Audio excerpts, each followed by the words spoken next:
Hi guys, how are you all? So in this video, today we are going to study about class 8 science chapter 11 force and pressure, and this is the second video of this chapter. So let's begin with the video. So last video में हमने क्या क्या study किया था? हमने study किया था about force क्या होता है, कि एक पुश और पुल होता है एक फोर्स. हमने एक्टिविटीज़ भी बहुत सारे देखे थे. फोर्स इंट्रैक्शन की वजह से होता है. हमने फोर्स को काफ़ी ज़्यादा एक्सप्लोर किया था लास्ट वीडियो में. हमने देखा था कि फोर्स जो है वो स्टेट ऑफ मोशन में चेंज लाता है, स्पीड में चेंज लाता है ना. हमने देखा था शेप में चेंज लाता है फोर्स. तो बहुत कुछ हमने लास्ट वीडियो में स्टडी कर लिया था. तो इस वीडियो को देखने के पहले आप उस वीडियो को पहले जाके देखिएगा, तब आपको ये वीडियो ज़्यादा अच्छे से समझ में आएगी. ठीक है. तो एक्चुअली ना बेसिकली हम इस वीडियो में टाइप्स ऑफ फोर्स के बारे में पढ़ने वाले हैं. Contact forces and non contact forces. So types of forces के बारे में हम पढ़ने वाले हैं. ठीक है. सो हमारा है पहला कॉन्टैक्ट फोर्सेस, मस्कुलर फोर्स. तो यहाँ पे बोला जा रहा है कि आप पुश या फिर लिफ्ट कर सकते हो एक बुक को जो कि एक टेबल में है, बिना टच किए, कि ना बिना एक बुक को टच किए कि आप उस बुक को लिफ्ट कर सकते हो जो कि एक टेबल पे है. तो आप ऐसा क्या कर सकते हैं? नहीं कर सकते. आपके पास कोई भी सुपर पावर्स तो आ नहीं जाएंगे, आप कोई भी सुपर हीरो तो बन नहीं जाओगे कि आप बिना टच किए उसे लिफ्ट कर लोगे सिर्फ अपने पावर्स की हेल्प से. ऐसे कोई पावर्स तो हमारे पास आने नहीं वाले हैं. सो एक्चुअली हम साइंस में हम देख रहे हैं कि क्या होगा. ठीक है. तो ये सब पावर्स वगैरह ये सब तो मिथ है, ये सब तो कुछ होने वाला नहीं है. हम फैक्ट्स देखेंगे. तो होता क्या है, एक बुक को हमें टच करना पड़ेगा उसे लिफ्ट करने के लिए. या फिर आप ये एक बकेट को जिसमें पानी है, बकेट कंटेनिंग वाटर, आप उसे भी लिफ्ट नहीं कर सकते. ठीक है, बिना टच किए. Generally to apply a force on an object your body has to be in contact with the object. Generally होता क्या है ना कि अगर हमें फोर्स को अप्लाई करना है किसी ऑब्जेक्ट पे, तो हमारी बॉडी को उस ऑब्जेक्ट के कांटेक्ट में रहना पड़ता है, यानी कि टच में रहना पड़ता है हमारे बॉडी को उस ऑब्जेक्ट के. With the object the contact में be also with the help of a stick और अ पीस ऑफ रोप. तो देखिए, कांटेक्ट ज़रूरी नहीं है आप अपने हैंड से टच कर रहे हो, पर वो स्टिक से भी कांटेक्ट हो सकता है या फिर रोप से भी वो कांटेक्ट हो सकता है. ज़रूरी नहीं है कि हमें अपने हैंड से टच करना है. ठीक है. जब हम पुश करते हैं ऑब्जेक्ट जैसे कि स्कूल बैग हो गए या फिर हम बकेट ऑफ वाटर को लिफ्ट करते हैं, तो ये फोर्स आती कहाँ से है? ये जो फोर्स होती है ना, ये हमारे मसल्स जो होती है हमारे बॉडी में, वो ये सारी फोर्सेस लाती है. ठीक है. आपने कभी सोचा है कि हम इतना हैवी काम कर लेते हैं, इतना फोर्स आता कहाँ से? एक्चुअली ये फोर्स और कोई नहीं, हमारी खुद की मसल्स लाती है. हमारे खुद की बॉडी में जो मसल्स है वही ये सारा काम करती है. जो फोर्स है resulting due to the action of muscles is known as the muscular force. तो वही फोर्स जिसमें मसल्स का, वैसी फोर्स जो मसल्स के हेल्प से आए due to the action of muscles, उसे हम मस्कुलर फोर्स कहते हैं. देखिए, ये जो होती है ना मस्कुलर फोर्स ही होती है जो हमें इनेबल करती है हमें सारी एक्टिविटीज़ को परफॉर्म करने में. जैसे हमारा जो मूवमेंट होता है बॉडी का, या फिर हम जो बेंड करते हैं अपने बॉडी को, सारी की सारी एक्टिविटीज़ में मस्कुलर फोर्स ही हमारी हेल्प करती है. क्लास 7 में हमने पढ़ा था कि जो प्रोसेस ऑफ डाइजेशन होता है फूड में, वो उसे जो हमारा होता है एलिमेंट्री कैनल से पास होना पड़ता है फूड को डाइजेस्ट होने के लिए. तो ये भी एक मस्कुलर फोर्स है, क्योंकि जो हमारे मसल्स है ना वही कॉन्ट्रैक्ट और रिपेल करती है. हमारी जो मसल्स होती है वही कॉन्ट्रैक्ट और रिपेल करती है, जिस वजह से जो हमारा फूड है वो क्रॉस होता है, पास होता है और डाइजेस्ट होता है. ठीक है. आपको पता है कि जो लंग्स एक्सपैंड करते हैं, ठीक है, बढ़ते और कॉन्ट्रैक्ट करते हैं जब हम इनहेल करते हैं या फिर एक्सेल करते हैं ब्रीथिंग के टाइम पे, तो हमारे जो लंग्स है वो एक्सपैंड करते हैं और कॉन्ट्रैक्ट करते हैं इनहेल और एक्सेल के टाइम पे, ब्रीथिंग के टाइम पे. अब ये जो मसल्स होते हैं, where are this muscles located which can make breathing possible. तो ये जो मसल्स होते हैं ये होते क्या है जिससे जो ब्रीथिंग होती है, तो हमारे लंग्स में मसल्स होते हैं, हमारे ट्रैकिया में मसल्स होते हैं. तो यही सारे जो मसल्स होते हैं, इसी से जो ये सारे प्रोसेस हो पाते हैं. ठीक है. एनिमल्स भी मस्कुलर फोर्स का यूज़ करते हैं उनके फिजिकल एक्टिविटीज़ को कैरी आउट करने में और अदर टास्क में. अब देखिए, जो एनिमल्स होते हैं, बलक्स हो गए, हॉर्सेस, डंकीज, कैमल्स, वो यूज़ होते हैं कुछ हमारे लिए भी काम करते हैं. नहीं, ये सारे एनिमल्स, ये जो एनिमल्स होते हैं ये हमारे लिए काम भी करते हैं. हमारे लिए जो ये काम करते हैं वो उसमें भी ये मस्कुलर फोर्स यूज़ करते हैं. अब क्या क्या काम करते हैं एनिमल्स? यूज़ होते हैं कैरी आउट करने में बहुत सारे डिफ़िकल्ट टास्क, हैवी लोड्स को कैरी करने में, फील्ड को प्लो करने में या फिर एक जगह से दूसरे जगह जाने में। तो बहुत सारे ऐसे टाइम पे जो एनिमल्स हमारी हेल्प करते हैं due to their muscular force. अब देखिए जो मस्कुलर फोर्स है वो अप्लाई होता है तभी जब वो एक ऑब्जेक्ट के कांटेक्ट में हो, क्या हो, टच में हो किसी ऑब्जेक्ट के, तभी मस्कुलर फोर्स जो है वो अप्लाई होता है। दैट्स वाई ये क्या है, कांटेक्ट फोर्स है, क्योंकि हमें कांटेक्ट में रहना पड़ता है ना इस फोर्स को अप्लाई करने के लिए। ठीक है, अदर टाइप्स भी है कांटेक्ट फोर्सेस के, तो चलिए हम उसे देखते हैं।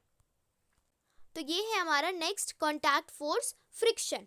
अब देखिए एक बॉल जो है वो ग्राउंड पे, जमीन पे रोल करते करते अपने आप स्लो डाउन हो जाता है और रेस्ट पे आ जाता है। ठीक है, जब हम पेडल मारते हैं एक बाईसाइकिल का तो वो ग्रेजुअली स्लो डाउन होता है, धीरे धीरे करके वो स्लो डाउन हो जाता है और स्टॉप हो जाता है। एक कार या फिर स्कूटर वो भी रेस्ट में आता है, स्टेशनरी बन जाता है जब उसका जो इंजन है वो स्विच ऑफ होता है। सिमिलरली एक बोट भी रेस्ट पे आता है जब हम उसे रो करना बंद कर देते हैं। इन सारे के सारे सिचुएशन में कोई भी फोर्स इनमें एक्ट नहीं कर रही है। ठीक है, no force appears to be acting on the objects. ऐसा हमें लगता है कि इन ऑब्जेक्ट्स पे कोई भी फोर्स एक्ट नहीं कर रही, yet their speed gradually decreases and they came to rest after some time. फिर भी उनका जो स्पीड होता है इन ऑब्जेक्ट्स का वो धीरे धीरे करके ग्रेजुअली होते कम हो जाता है और वो रेस्ट में आ जाता है। ठीक है, अब क्या चेंज कॉज करता है ना स्टेट ऑफ मोशन, उनके जो स्टेट ऑफ मोशन होता है यानी कि वो मोशन से वो रेस्ट पे आ जाते हैं, वो क्यों होता है। देखिए हो सकता है उन पे कोई फोर्स एक्ट कर रही हो। अब देखिए जो फोर्स रिस्पॉन्सिबल होती है for changing the state of motion of objects in all this example is the force of friction. हाँ, तो आप बिल्कुल ही सही थे, फ्रिक्शन एक फोर्स होती है जो रिस्पॉन्सिबल होती है जिसमें स्टेट ऑफ मोशन में जो चेंज आता है ऑब्जेक्ट्स के। तो ऑब्जेक्ट्स के स्टेट ऑफ मोशन में जो चेंज आता है is due to the force of friction. ये फोर्स ऑफ फ्रिक्शन होती है ना, वो कहाँ होती है, surface of the ball, the force of friction between the surface of the ball and the ground that brings the moving ball to rest। तो ये हमारा सरफेस है ग्राउंड का और ये बॉल है, तो इसके बीच में जो हमारा फोर्स होता है फ्रिक्शन का होता है, जिस वजह से जो बॉल है वो धीरे धीरे करके रुक जाता है। सिमिलरली जो फ्रिक्शन होता है वाटर और बोट के बीच में, उसी से जो है आप जैसे रो करना बंद कर देते हो बोट को तो बोट स्टॉप हो जाता है।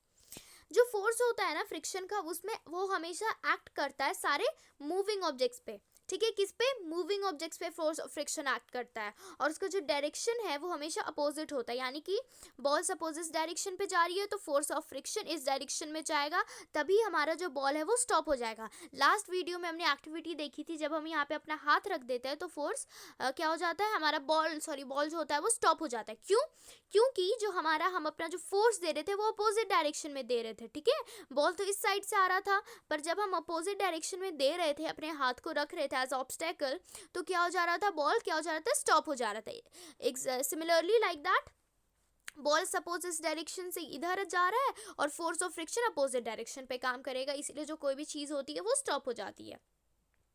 अब देखिए, अब जैसे जो फोर्स ऑफ फ्रिक्शन है वो तब होती है जब जो कांटेक्ट होता है सरफेस और ऑब्जेक्ट के बीच में।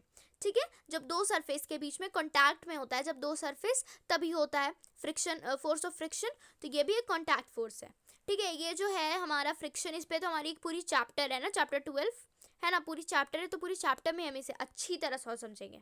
अब आप सोच रहे होंगे कि क्या ये एसेंशियल है कि एक एजेंट को फोर्स अप्लाई ही करना पड़ेगा एक ऑब्जेक्ट में हमेशा, मतलब एक जो एजेंट है उसको हमेशा कांटेक्ट में रहना पड़ेगा क्या कोई भी फोर्स को लाने के लिए। तो ऐसा नहीं है, कुछ नॉन कांटेक्ट फोर्सेस भी है, यानी कि बिना कांटेक्ट में आए, बिना टच में आए भी फोर्स होता है। अब हम उसे देखते हैं। तो नॉन कांटेक्ट फोर्सेस में यहाँ पे हमारा है मैग्नेटिक फोर्स, जिसमें हमें एक्टिविटी दी गई है। इस एक्टिविटी में हमें क्या करना है ना, दो पेयर ऑफ मैग्नेट्स, यानी कि पेयर ऑफ मैग्नेट्स लेने, यानी कि दो मैग्नेट लेना है, और जो लॉन्गर मैग्नेट यानी कि जो लॉन्गर एंड है मैग्नेट का, लॉन्गर साइड जो है एक्चुअली मैग्नेट का, उसे हमें 3 पेंसिल के ऊपर रख देना है जो रोल हो सकती है, और दूसरे मैग्नेट को फिर हम उस मैग्नेट के हमें पास लाना है और देखना है क्या होता है। फिर जो देखिए इसमें क्या हुआ, इसमें जो अपोजिट एंड्स थे, यानी कि रेड वाला जो एंड था वो ब्लू वाले एंड के पास आया, है ना। तो देखिए क्या होगा, हम देखेंगे अभी क्या होता है, और फिर ये ब्लू साथ में आया, तो फिर हमें देखना है कि क्या होता है। ठीक है, अब क्या जो मैग्नेट है रोलर्स पे वो मूव करने लगती है जब जो दूसरा मैग्नेट है उसके पास आता है? हाँ, तो हम बोलेंगे यस। जब आप ऐसा एक्टिविटी है बहुत ईजिली कर सकते हो कि बार मैग्नेट्स ना आपके स्कूल के लैब में या फिर आपके घरों पे भी आप मतलब ऐसे ही शॉप में बहुत ईजिली ये अवेलेबल होता है, आप ले सकते हो, उसे खरीद सकते हो। ठीक है, उसके आपको पेंसिल के ऊपर रख के आप देख सकते हो। तो जो मैग्नेट के जो मैग्नेट है रोलर्स के ऊपर में वो मूव करने लगेगा जब जो दूसरा मैग्नेट है उसके पास आएगा। अब यहाँ पे बोला जा रहा है क्या वो हमेशा उसी डायरेक्शन में मूव करता है जिस डायरेक्शन में दूसरा मैग्नेट हो? नहीं, वो कभी कभी सपोज यहाँ पे देखिए, यहाँ पे देखते हैं, ये वाला में तो हमें दिख रहा है कि इसमें जो हमारा मैग्नेट है वो इस मैग्नेट की डायरेक्शन में आ रहा है, पर इसमें ये अपोजिट डायरेक्शन में जा रहा है। तो ज़रूरी नहीं है कि जो जिस साइड दूसरा मैग्नेट हो उसी साइड ये अप्रोच करे। ठीक है, इससे होता कि हमें ये पहले हमने पढ़ रखा है क्या, क्लास 6 में हमने पढ़ा था कि जो लाइक पोल्स होते हैं दो मैग्नेट के वो क्या करते हैं, रिपेल करते हैं, और अनलाइक पोल्स अट्रैक्ट करते हैं। अट्रैक्शन और जो रिपल्जन होता है ऑब्जेक्ट्स के बीच में, उसी उसी को हम as a form of push और पुल, अट्रैक्शन हो रहा है तो क्या हो रहा है, पुल हो रहा है, रिपल्जन हो रहा है तो क्या हो रहा है, पुश हो रहा है। ठीक है, तो ये जो आपने देखा होगा कि जो do you have to bring the magnets in contact for observing the force between them. तो क्या आपको उस मैग्नेट्स को सामने पास में कॉन्टैक्ट में तो नहीं ना लाना पड़ा उनमें फोर्स देखने के लिए? नहीं ना, वो तो दूर से अपना फोर्स दिखा दे रहे थे। तो एक मैग्नेट एक्सर्ट कर सकता है अपना फोर्स दूसरे मैग्नेट में बिना किसी कॉन्टैक्ट में आए। ठीक है, thus the force exerted by a magnet is an example of non contact force। इसलिए जो फोर्स मैग्नेट एक्सर्ट कर रहा है वो एक नॉन कॉन्टैक्ट फोर्स है। सिमिलरली जो फोर्स एक्सर्ट हो रहा था मैग्नेट से on a piece of iron, iron के पीस के पास लाओगे आप मैग्नेट को तो वो अट्रैक्ट करेगा, वो भी एक नॉन कॉन्टैक्ट फोर्स है। ठीक है, अब हम पढ़ेंगे इलेक्ट्रोस्टैटिक फोर्स के बारे में। तो यहाँ पे एक एक्टिविटी दी हुई है जहाँ पे हमें एक प्लास्टिक स्ट्रॉ लेना है और उसे दो इक्वल पीस में काट देना है और उसे एक टेबल से लटका देना है। फिर हमें एक और स्ट्रॉ अपने हाथ में लेना है और उसके फ्री एंड को एक तरफ से उसे शीट ऑफ पेपर से क्या करना है, रब करना है। फिर उस जो रब्ड एंड है स्ट्रॉ का उसे हमें सस्पेंडेड यानी कि लटके हुए स्ट्रॉ के पास लाना है। ध्यान देना है कि वो दोनों जो स्ट्रॉ है, आपके हाथ में जो स्ट्रॉ है और जो लटका हुआ स्ट्रॉ है वो टच ना हो। ठीक है, फिर आपको देखना है क्या होता है। तो आप देखोगे कि वो जो सस्पेंडेड स्ट्रॉ है और आपके हाथ में जो स्ट्रॉ है वो एक दूसरे को अट्रैक्ट करेंगे। ठीक है, कि आपको ऐसा लगेगा कि आपके जो हाथ में स्ट्रॉ है वो सस्पेंडेड स्ट्रॉ को अपनी तरफ पुल कर रहा है। ठीक है, अट्रैक्ट करना है। फिर आपको जो फ्री एंड है सस्पेंडेड पीस का उसे फिर से आपको शीट ऑफ पेपर से रब करना है। फिर आपको ब्रिंग करना है पीस ऑफ स्ट्रॉ जो पहले से रब हुआ था पेपर से। ठीक है, फिर आपको देखना है क्या होगा। तो इस टाइम आप देखोगे कि रिपल्जन होगा, मतलब कि जो हमारा दोनों ही का दोनों, अब जो पहले था क्या, आपके हाथ में जो स्ट्रॉ था वो था रब था पीस ऑफ पेपर से, पर जो सस्पेंडेड था वो नहीं था। पर जब दोनों ही के दोनों पीस ऑफ पेपर से रब्ड हो गए, यानी कि जब दोनों की दोनों चार्ज हो गए, सेम चार्ज आया ना दोनों में, तो उसमें क्या हुआ, रिपल्जन हुआ। ठीक है, क्योंकि सेम देखिए हमने पहले ही समझ के रखा है लाइक चार्जर्स क्या है, like chargers repel each other and unlike charges attract each other। ठीक है, तो अब स्ट्रॉ को हम क्या बोलेंगे कि इसमें इलेक्ट्रोस्टैटिक चार्ज, कौन सा चार्ज, इलेक्ट्रोस्टैटिक चार्ज आ गया है जब हमने उसे शीट ऑफ पेपर से रब किया। ऐसे स्ट्रॉ जो है ना वो एक एग्जांपल है चार्ज बॉडी का। जो फोर्स एक्सर्ट हुआ एक चार्ज बॉडी से दूसरे चार्ज बॉडी पे या फिर एक अनचार्ज बॉडी पे, वो इलेक्ट्रोस्टैटिक फोर्स होता है। ठीक है, तो ये फोर्स अनचार्ज बॉडी पे भी हो सकता है क्योंकि पहले तो हमारा स्ट्रॉ अनचार्ज ही था ना, सस्पेंडेड स्ट्रॉ, फिर वो चार्ज बॉडी पे भी वो हमारा फोर्स किया इसने, इसीलिए इसे हम इलेक्ट्रोस्टैटिक फोर्स कहते हैं। ये जो है ये तब होता है जब जो दो बॉडी है वो कांटेक्ट में ना हो। जो इलेक्ट्रोस्टैटिक फोर्स होता है वो अनदर एग्जांपल है नॉन कांटेक्ट फोर्स का। ठीक है, इलेक्ट्रिक चार्जेस के बारे में हम चैप्टर 15 में और अच्छी तरह से समझेंगे। ठीक है, अब है हमारा ग्रेविटेशनल फोर्स। तो इस फोर्स में क्या है, हमें पता है कि जब एक कॉइन या फिर जब पेन हमारे हाथों से गिर जाता है तो वो कहाँ जाता है, स्काई में नहीं, वो ग्राउंड में फॉल करता है। लीव्स हो, फ्रूट हो, कुछ भी हो, वो ग्राउंड में फॉल करता है जब भी वो अपने प्लांट से डिटैच होता है। आपने कभी सोचा ऐसा होता क्यों है? जब जो कॉइन होता है आपके हाथों में होता है तो वो रेस्ट में होता है, ठीक है, वो मूव नहीं करता। पर जैसे ही वो आपके हाथों से छूट जाता है तो वो नीचे आने लगता। हाउ? ये क्लियर है कि जो स्टेट ऑफ मोशन था कॉइन का उसमें कोई चेंज हुआ, रेस्ट से वो मोशन में आ गया, मूव करने लगा। क्या ये कभी हो सकता है जब उस पे कोई भी फोर्स एक्ट ना करे? इसका मतलब है इस पे कोई ना कोई फोर्स एक्ट कर रहा है उस कॉइन पे, तभी वो डाउनवर्ड्स मूव कर रहा है वो कॉइन। ना कौन सा फोर्स है? Which is this force? इसी फोर्स को हम क्या कहते हैं? Force of gravity. जो ऑब्जेक्ट्स या फिर जो चीज़ें होती है वो नीचे आती है, क्योंकि जो हमारा अर्थ है ना, उसमें काफ़ी, earth is the biggest reservoir of charge. ठीक है, जो अर्थ है हमारा वो सबसे बड़ा रिजर्वायर है चार्ज का, उसमें बहुत सारा चार्ज है। चार्ज में फोर्स होता है, ठीक है, तो जो होता है ना, ये हमारा फोर्स ऑफ ग्रेविटी होता है। इस फोर्स को हम क्या कहते हैं? फोर्स ऑफ ग्रेविटी कहते हैं, या फिर सिर्फ ग्रेविटी कहते हैं। ठीक है, ये एक अट्रैक्टिव फोर्स है। ठीक है, जो फोर्स ऑफ ग्रेविटी होता है वो सारे ऑब्जेक्ट पे एक्ट करता है। जो फोर्स ऑफ ग्रेविटी होता है वो हम सब पे एक्ट करता है। ठीक है, हमें पता भी नहीं होता फिर भी वो हम पे एक्ट करते रहता है। वाटर क्यों नीचे जाता है? ठीक है, ग्राउंड की तरफ क्यों फ्लो करता है? किसी माउंटेन से वाटर ग्राउंड की तरफ क्यों फ्लो करता है? Just because of force of gravity. ठीक है, जब हम टैप को भी ओपन करते हैं तो जो हमारा वाटर का फ्लो है वो ग्राउंड की तरफ होता है। जो वाटर होता है रिवर्स में वो भी नीचे आता है, just because of force of gravity. Force of gravity को किसने डिस्कवर किया था? आइजैक न्यूटन ने। ठीक है, आपको शायद पता भी होगा इस बारे में। आइजैक न्यूटन ने फोर्स ऑफ ग्रेविटी को, यानी कि ग्रेविटेशनल फोर्स को डिस्कवर किया था। ठीक है, इसकी स्टोरी भी है ना कि वो एप्पल के ट्री के नीचे बैठे थे, उनके सर के ऊपर एक एप्पल गिरा, उन्हें लगा कि ये जो भी चीज़ें होती है वो नीचे क्यों गिरती, तब उन्होंने फोर्स ऑफ ग्रेविटी को बताया था कि ऐसे ऐसे, उन्होंने पढ़ के बताया था। ठीक है, पढ़ के नहीं, मतलब डिस्कवर करके एक्चुअली। ग्रेविटी, देखिए, जो ग्रेविटी है ना, एक प्रॉपर्टी नहीं है अर्थ की। ठीक है, इनफैक्ट हर ऑब्जेक्ट में, यूनिवर्स में, इतना बड़ा यूनिवर्स में, हर ऑब्जेक्ट में, चाहे वो छोटा हो चाहे वो बड़ा हो, वो एक फोर्स एक्सर्ट करता है हर दूसरे ऑब्जेक्ट पे। इसी फोर्स को हम ग्रेविटेशनल फोर्स कहते हैं। तभी तो जो रिवॉल्यूशन होता है, ठीक है, मून अर्थ के अराउंड रिवॉल्व करता है, अर्थ सन के अराउंड रिवॉल्व करता है, ये रोटेशन होता है, क्यों होता है? कोई ना कोई फोर्स उन पे एक्ट करते रहता है। कोई भी मोशन, आप याद रखिएगा, कोई भी मोशन बिना किसी फोर्स के नहीं हो सकता है। कोई भी अगर मोशन हो रहा है कहीं पे, रेस्ट से, एक स्टेशनरी ऑब्जेक्ट रेस्ट से मोशन में जा रहा है, इसका मतलब कोई ना कोई फोर्स उसमें एक्ट कर रहा है।